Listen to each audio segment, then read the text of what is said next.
Hello guys, welcome back to our channel Economic Pie. So this is part 2 of the video which I have already uploaded on the channel by the name Introduction of Differentiation and Integration. So if you haven't watched that video, please go watch that video first so that you are better able to grasp the concepts here in this video.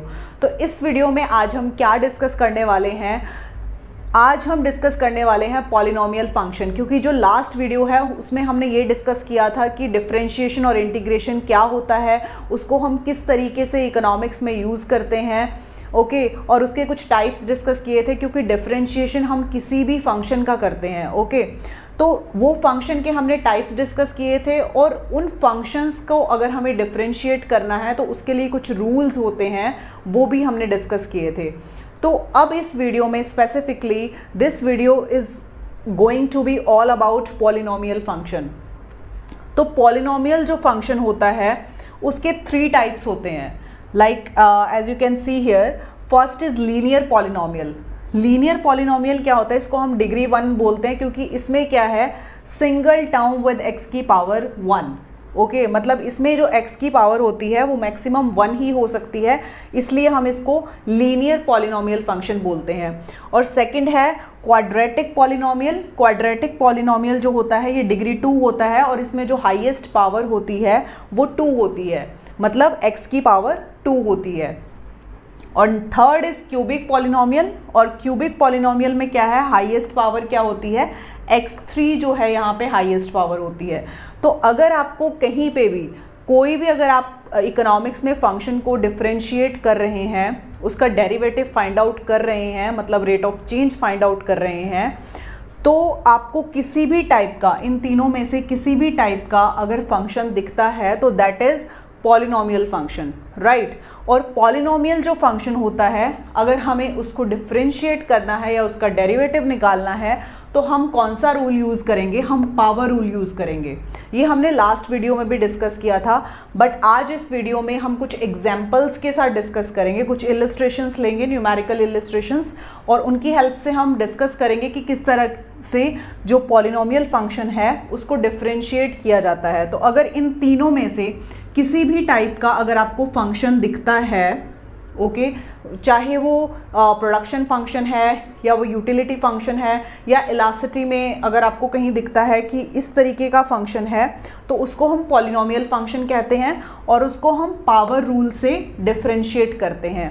तो आप यहाँ पे देख सकते हो कि अगर, जैसा कि जो पावर रूल होता है उसमें क्या है कि अगर आपको इस फॉर्म का फंक्शन दिया है, ओके तो उसको हम इस तरीके से डिफरेंशिएट करेंगे।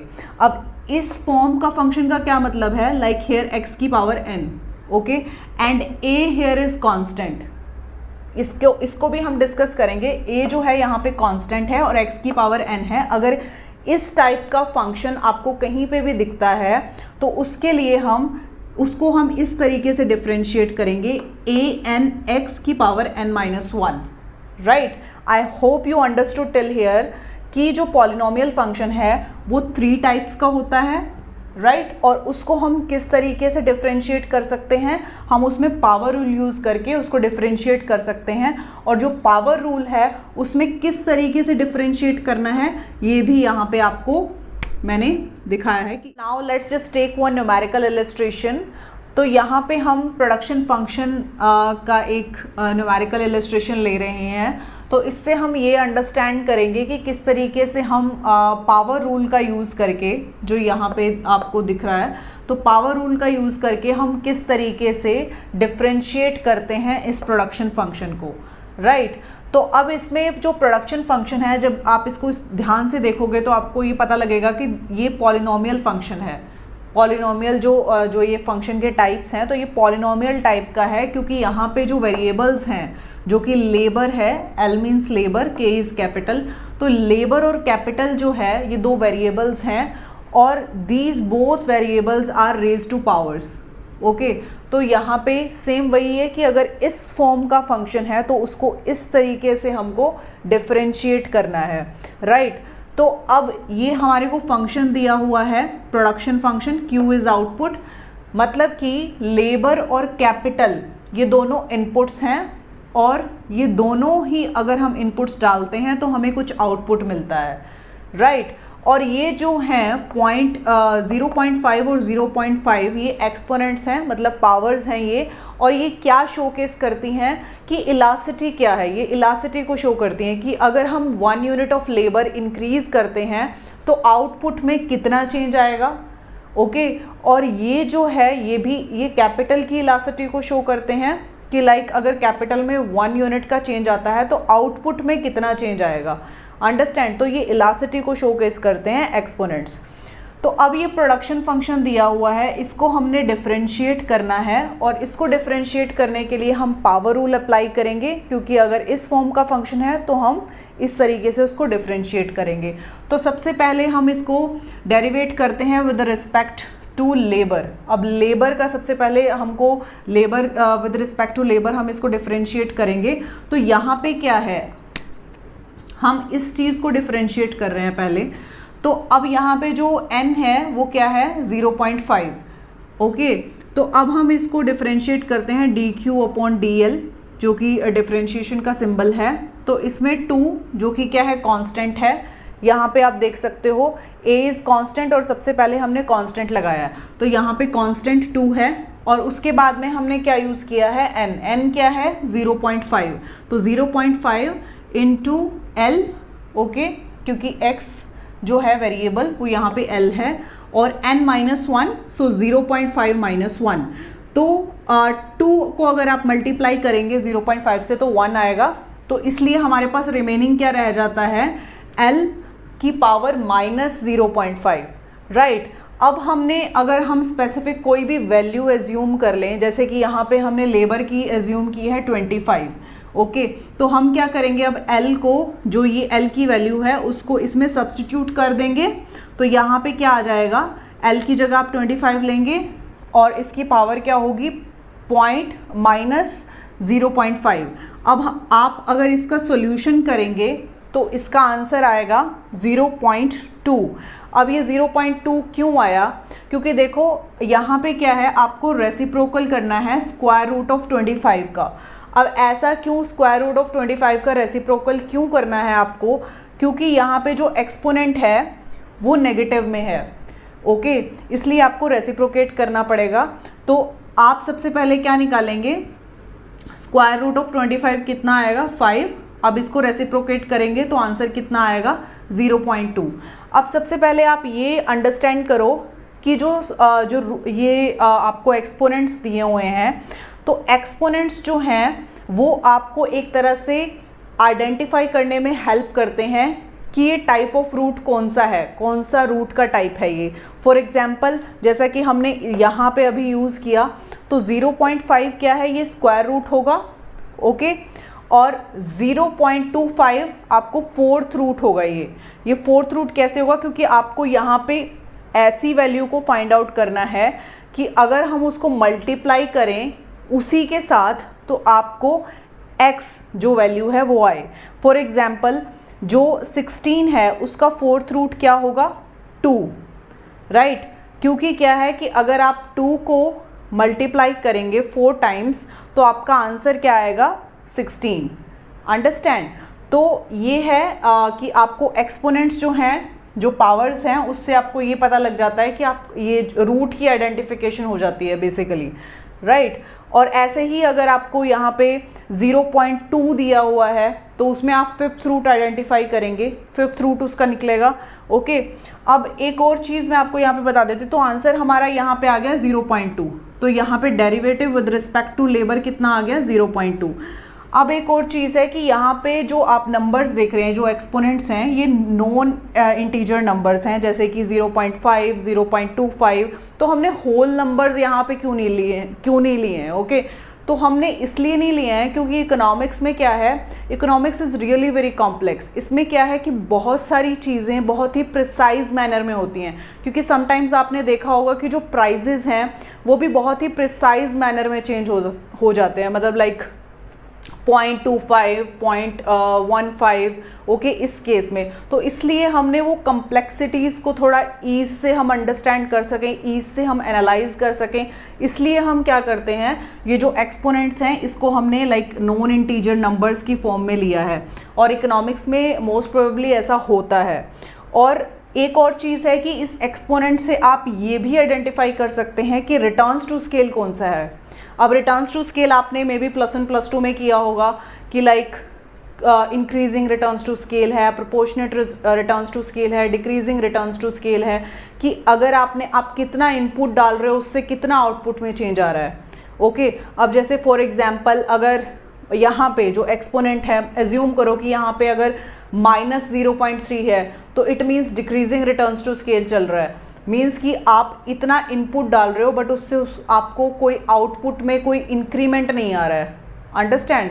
और अगर यहाँ पे मान लो कि 1 हो, यहाँ पे जो एक्सपोनेंट है 0.5 की जगह अगर 1 है तो मतलब प्रोपोर्शनेट चेंज आ रहा है कि जैसे आप अगर 2 यूनिट्स लेबर की बढ़ा रहे हो तो 2 ही यूनिट्स आउटपुट की बढ़ रही हैं।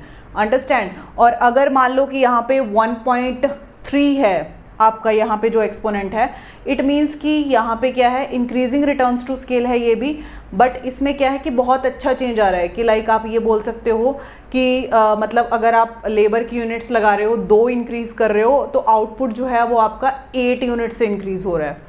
Do you get it? कि मतलब ये जो एक्सपोनेंट्स हैं ये आपको रिटर्न्स टू स्केल भी बता देते हैं कि कौन सा है, और आपको रूट्स का आइडेंटिफिकेशन इससे होता है। और मैंने आपको ये बता दिया कि यहाँ पे नॉन इंटीजर नंबर हमने क्यों लिया है इस न्यूमेरिकल इलस्ट्रेशन में।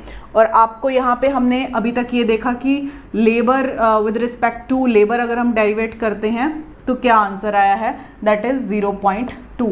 ओके अब हम नेक्स्ट करेंगे कि अगर हम कैपिटल से इसको विद रिस्पेक्ट टू कैपिटल इसको डेरिवेट करते हैं तो क्या आंसर आता है। फिर उसके बाद हम दोनों को कंबाइन करेंगे and then we'll see the answer. So हमने इस प्रोडक्शन फंक्शन को with respect to labour derivate कर लिया है। अब हम इसको डेरिवेट करेंगे विद रिस्पेक्ट टू कैपिटल, और कैपिटल की यहाँ पे हम वैल्यू ले रहे हैं 16 जैसे लेबर की ली थी 25। ये सिर्फ हम लाइक एज्यूम कर रहे हैं इन वैल्यूज़ को। तो अब हम इसको डिफ्रेंशिएट करेंगे। This is differentiation symbol. अब सेम यहाँ पे भी पावर रूल अप्लाई होगा। यहाँ पे भी एक्सपोनेंट क्या है 0.5 है, तो यहाँ पे हम सेम पावर रूल अप्लाई करेंगे और वैल्यूज़ को इसमें पुट करेंगे जैसे कि हमने पहले लेबर में किया था।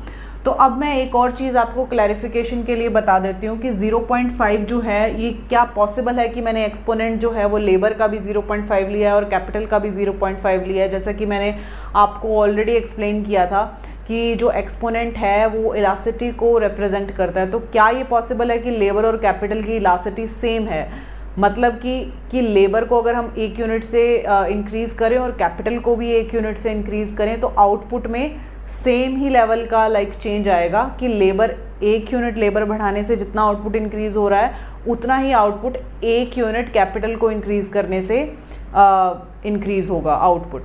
अंडरस्टैंड। तो यह क्या पॉसिबल है ऐसा? तो 99% ऑफ द टाइम्स ऐसा नहीं है, क्योंकि रियल वर्ल्ड जो इकोनॉमिक्स है दैट इज़ सो कॉम्प्लेक्स कि ऐसा नहीं होता है कि 2 वेरिएबल्स की जो इलास्टिसिटीज़ हैं वो सेम होंगी। अंडरस्टैंड। तो क्या है कि but just for the simplification of the calculation I did this. But क्या है कि अगर आप रियल वर्ल्ड सिनेरियो में भी देखें, आप ये एज्यूम कर सकते हैं कि फॉर एग्जांपल कोई रेस्टोरेंट है और उसमें मशीन्स और जो लेबरर्स हैं वो दोनों काम कर रहे हैं, और जो मशीन्स और लेबरर्स हैं वो इक्वल अमाउंट कंट्रीब्यूट कर रहे हैं जितना भी टोटल आउटपुट उस रेस्टोरेंट का हो रहा है उसमें। तो इस केस में क्या है, इलास्टिसिटी दोनों की सेम हुई। तो कुछ सिचुएशंस में ऐसा आप ले सकते हो कि लाइक जो प्रोडक्शन प्रोसेस है वो ही इस तरीके से डिज़ाइंड है कि जो लेबरर्स हैं और जो मशीन्स हैं, यहाँ पे कैपिटल आप मशीन्स को एज्यूम कर सकते हैं, वो सेम अमाउंट जो है वो कंट्रीब्यूट कर रही हैं आउटपुट में। So this was just for the clarification.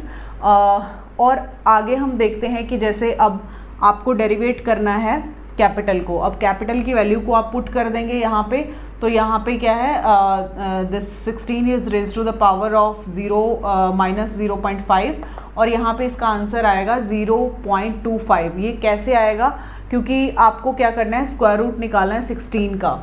Understand. And that comes out to be 4, और 4 को आप इसको रेसिप्रोकेट करेंगे बिकॉज जो आपका एक्सपोनेंट है वो नेगेटिव में है। तो आप इसको जब रेसिप्रोकेट करेंगे 1/4 तो इसका आंसर आ जाएगा 0.25। अब 0.25 का मतलब क्या है, ये आपने क्या फाइंड आउट किया है, ये आपने डेरिवेटिव फाइंड आउट किया है कि कैपिटल को अगर आप सर्टन अमाउंट से चेंज करते हैं तो आउटपुट में कितना चेंज आएगा, तो आउटपुट में कितना चेंज आएगा 0.25 units, you can say this. और अब क्या करना है हमको, हम इन दोनों डेरिवेटिव्स को, जो लेबर का विद रिस्पेक्ट टू लेबर आया था दैट वाज 0.2 और विद रिस्पेक्ट टू कैपिटल कितना है 0.25, इनको कंबाइन करेंगे तो 0.45 आपका आंसर आएगा। तो ये क्या है, कंबाइंड डेरिवेटिव है इस प्रोडक्शन फंक्शन का, मतलब लेबर की और कैपिटल की सर्टन यूनिट्स को इंक्रीज करने से जो आउटपुट है वो 0.45 यूनिट्स इंक्रीज होगा। ओके कि थोड़ा सा अगर आप ट्विक करेंगे दोनों के की जो यूनिट्स हैं उनको, तो आउटपुट में ये चेंज आएगा। तो यही मतलब होता है, आप अगर डिफरेंशिएशन करते हैं उसका मतलब क्या होता है कि फंक्शन में कितना चेंज आ रहा है, ठीक है, कि इनपुट्स के इंक्रीज होने से कितना चेंज आ रहा है उसमें प्रोडक्शन में, या फिर आप बोल सकते हो किसी भी फंक्शन में। तो अब एक नेक्स्ट एग्जांपल हम और लेते हैं यूटिलिटी फंक्शन का। अब यूटिलिटी क्या होती है इकोनॉमिक्स में, यूटिलिटी का मतलब होता है सेटिस्फेक्शन, कि कोई भी प्रोडक्ट आप कंज्यूम कर रहे हो उससे आपको कितनी सेटिस्फेक्शन मिल रही है, अंडरस्टैंड। तो और यूटिलिटी का आपको ये भी पता है कि धीरे धीरे जैसे जैसे आप प्रोडक्ट्स कोई भी कंज्यूम करते जाते हो ये डिक्रीज होती जाती है, अंडरस्टैंड। तो यूटिलिटी फंक्शन जो है हमने यहाँ पे एक एग्जांपल लिया है, तो C is cookies, M is milk, मतलब जो कंज्यूमर है वो 2 यूनिट्स यहाँ पे कंज्यूम कर रहा है, कुकीज़ और मिल्क। अब यहाँ पे क्या है, जो एक्सपोनेंट है वो 0.5 ही लिया है मैंने दोनों का, और मैंने रीज़न आपको एक्सप्लेन कर दिया है पहले, तो फॉर द सिंप्लीफिकेशन की सबको समझ में आए। अब यहाँ पे 2 और 3 ये क्या है, यहाँ पे ये कांस्टेंट मल्टीप्लायर्स हैं कि कंज्यूमर किस प्रोडक्ट को कितनी वेटेज दे रहा है सेटिस्फेक्शन के लिए, कि मतलब यहाँ पे अगर देखा जाए तो उसको मिल्क से ज़्यादा सेटिस्फेक्शन मिल रही है और कुकीज़ से कंपैरेटिवली कम मिल रही है। मिल तो दोनों से रही है क्योंकि दोनों प्रोडक्ट कंज्यूम किए जा रहे हैं, बट अगर आप सेटिस्फेक्शन का एक तरीके से वो हम बोलते हैं कि बैलेंस किया जाए कि किससे उसको ज़्यादा वेटेज दी जाए, तो किससे ज़्यादा उसको सेटिस्फेक्शन मिल रही है, तो ये कांस्टेंट मल्टीप्लायर का मतलब ये होता है। तो यहाँ पे C का है 2 और M का है 3, मतलब मिल्क का 3 है और कुकीज़ का 2 है। अब सबसे पहले हम क्या करेंगे, डेरिवेट करेंगे इसको with respect to C cookies के लिए। तो सेम थिंग यहाँ पे भी यही होगा, du/dc, डिफ्रेंशिएशन का ये जो सिंबल है, और इसमें हम क्या अप्लाई करेंगे, यही पावर रूल अप्लाई करेंगे, क्योंकि ये किस फॉर्म का फंक्शन है, x⁻n, ठीक है। तो यहाँ पे ये उसी टाइप का फंक्शन है, मतलब पॉलिनोमियल फंक्शन है, तो इसके लिए आप पावर रूल अप्लाई करेंगे। तो सेम यहाँ पे सबसे पहले कांस्टेंट लिया दैट इज़ 2 और 0.5 क्या है यहाँ पे n है, और C दैट इज़ x और 0.5 - 1।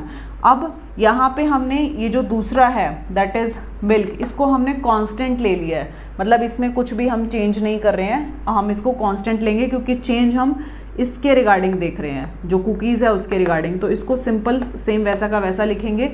अब इसका जो आंसर आएगा, अब 2 को अगर आप मल्टीप्लाई करेंगे 0.5 से तो 1 आ जाएगा, तो आपका आंसर कितना आएगा, C⁻⁻ -0.5। अब इसका आपने क्या करना है, इसको सेम इससे मल्टीप्लाई करोगे। अब आपको ये पता है, मैंने ऑलरेडी आपको बताया है कि C⁻⁻ -0.5 का मतलब क्या है, 1/√C, क्योंकि वही वाला चीज़ जो हमको रेसिप्रोकेट करना होता है कि 0.5 का मतलब क्या है, यहाँ पे आपको ये माइनस में दिया हुआ है, अंडरस्टैंड, इसका स्क्वायर रूट निकालना है, फिर उसके बाद में आपको क्या करना है, रेसिप्रोकेट करना है। तो सेम चीज़ यहाँ पे, अब इसको रेसिप्रोकेट करेंगे तो आप इस चीज़ को ऐसे भी लिख सकते हैं, अब 3m 0.5/√C, इसको आप इस तरीके से लिख सकते हैं, अंडरस्टैंड। तो आई होप आपको यहाँ तक समझ में आया हो। अब हम इसमें वैल्यूज़ सब्सटीट्यूट करेंगे। सो हमने अब इन वैल्यूज़ को इसमें सब्सटीट्यूट करना है। तो यहाँ पे C इज़ 9, M इज़ 4, तो इसमें आप इन वैल्यूज़ को सब्सटीट्यूट कीजिए। M इज़ 4, C की जगह पे आपने 9 लिख दिया। अब इसको अगर आप सॉल्व करेंगे तो आपका आंसर 2 आएगा, क्योंकि यहाँ पे भी सेम केस है कि आपको स्क्वायर रूट निकालना है 4 का, और square root of 4 is 2। Okay, तो this is the answer. Okay, यहाँ पे क्या आ जाएगा, 2 आ जाएगा, तो 3 × 2, और उसके बाद दिस 9 का रूट, दिस इज़ 3, और यहाँ पे क्या आ जाएगा, answer 2। So this is how. अब ये टू का क्या मतलब है? टू का मतलब है कि यूटिलिटी, मतलब सेटिस्फैक्शन जो डराइव की है कंज्यूमर ने, उसमें जो चेंज आया है वो टू का आया है। ओके, टू यूटिल्स, इसको अगर आप मेजर करेंगे, यूटिलिटी को यूटिल्स से मेजर करते हैं, तो मतलब टू यूटिल्स जो हैं वो आपकी जो यूटिलिटी है वो इंक्रीज़ हुई है जब आपने कुकीज़ का कंजम्पशन जो है वो सर्टन अमाउंट से इंक्रीज़ किया है, क्योंकि हमने अभी कुकीज़ का ही डेरिवेटिव निकाला है with respect to cookies. Okay, the same way आपने क्या करना है, ऐसे ही आपने जब मिल्क का आप निकालोगे डेरिवेटिव, तो आपने क्या करना है, कुकीज़ को कांस्टेंट एज्यूम कर लेना है। अंडरस्टैंड? तो इस तरीके से आप जो है डिफरेंशिएट करते हैं प्रोडक्शन फंक्शन को और यूटिलिटी फंक्शन को। तो ये जो पॉलिनोमियल फंक्शन है उसका इस तरीके से आप पावर रूल की हेल्प से, इकोनॉमिक्स में ये यूटिलाइजेशन होता है कि आप कोई भी जो इकोनॉमिक डेटा है उसको इस तरीके से एनालाइज कर सकते हो कि आप कोई भी अगर ऑर्गेनाइजेशन है उसमें कितनी हायरिंग होनी चाहिए, अंडरस्टैंड, तो वो कितने आउटपुट के लिए कितने लेबरर्स को हायर करना पड़ेगा, तो ये सारा एस्टिमेट जो है वो इस तरीके से होता है। So I hope you might have derived certain value out of it, और कुछ ना कुछ आपको यूज़फुल इसमें लगा होगा। तो if you like this video please give it a thumbs up and subscribe to my channel for more such videos. Thank you so much, thank you for watching.